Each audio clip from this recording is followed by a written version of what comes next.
افسوس تو یہ ہوتا ہے کہ آج سپریم کورٹ کو کہ اگر منی پور کے معاملے پر آپ نہیں بولیں گے تو ہم ایکشن لیں گے. غور کیجیے, حکومتوں کا تھا جو کام, گورنمنٹ کا تھا جو کام, سرکاروں کا تھا, آج وہ کام سپریم کورٹ کو کرنا. کے مذہب کو نہیں چھوڑ سکتا, محمد کے راستے کو نہیں چھوڑ سکتا. حضرت صہیب رومی نے ساری دولت چھوڑ دی اور پھر مکے سے مدینہ ہجرت کر کے چلے گئے. اللہ کے نبی نے پوچھا, اے صہیب کیا لے کر آئے ہو؟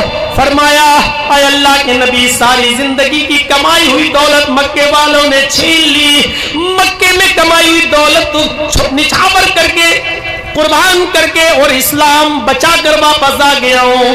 اللہ کے نبی نے جو جواب دیا وہ جواب یہ تھا, اے صہیب اگر دولت چھوڑ دی اور اسلام بچا لیا تو یہ سودا مہنگا نہیں ہے, بہت سستے میں تم نپٹ گئے ہو. یہ سودا مہنگا نہیں ہے, بہت سستے میں تم نپٹ گئے ہو. میرے پیارے ساتھیوں, اسلام قربانیاں مانگتا ہے. تم شراب نہیں چھوڑ سکتے ہو, مسلمان کہلاتے ہو. جوا نہیں چھوڑ سکتے ہو, مسلمان کہلاتے ہو. تمہاری بیٹیاں اور مائیں بہنیں بے پردگی نہیں چھوڑ سکتی اور اس مسلمان کہلاتے ہو. شرم نہیں آتی ہمیں اور آپ کو, ہم اپنے آپ کو ایسا مسلمان کہلوا رہے ہیں. اور پوچھو قربانی کیا دی ہے؟ قربانی ہم نے کچھ نہیں دی ہے. ہم اپنے گھر میں اپنی ماں بہن بیٹیوں سے اسلام نافذ نہیں کروا پائے ہیں. ہم اپنے گاؤں میں اسلام کیا نافذ کریں گے؟ ہم اپنے سماج میں کیا اسلام نافذ کریں گے؟ ہم اپنے سماج میں کیا اسلام نافذ کریں گے؟ میرے پیارے ساتھیوں, ہمیں اور آپ کو غور کرنا چاہیے کہ اسلام قربانیاں مانگتا ہے. قربانیاں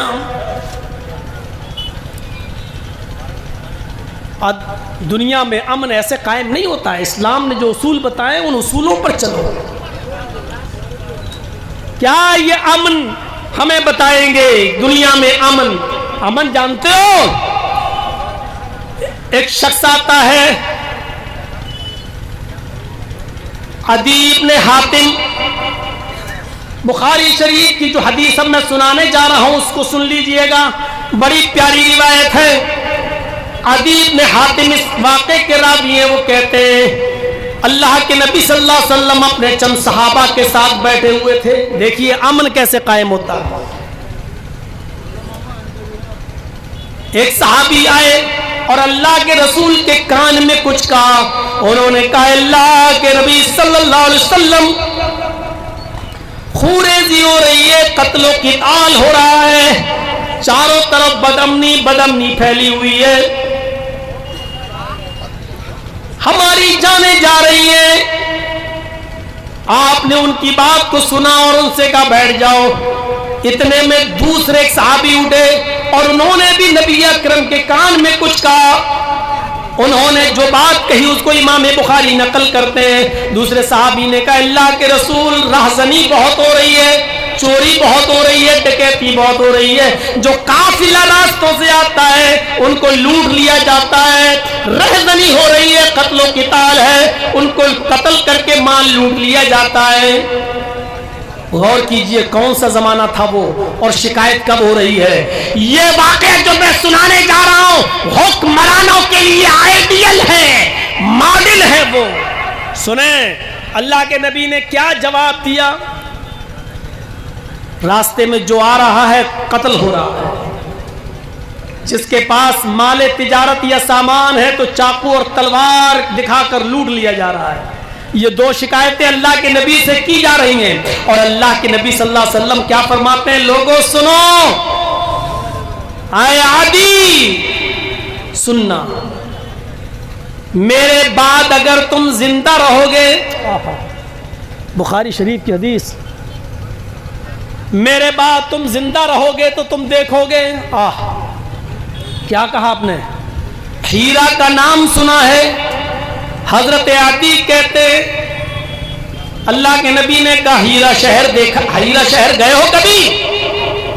کہا اللہ کے نبی گیا تو کبھی نہیں ہوں لیکن نام سنا ہے ہیرا شہر. اللہ کے نبی نے کہا ہیرا شہر سے ایک عورت اکیلے چلے گی, ظلم کرنے والے حکمراں اور لیڈر سنیں,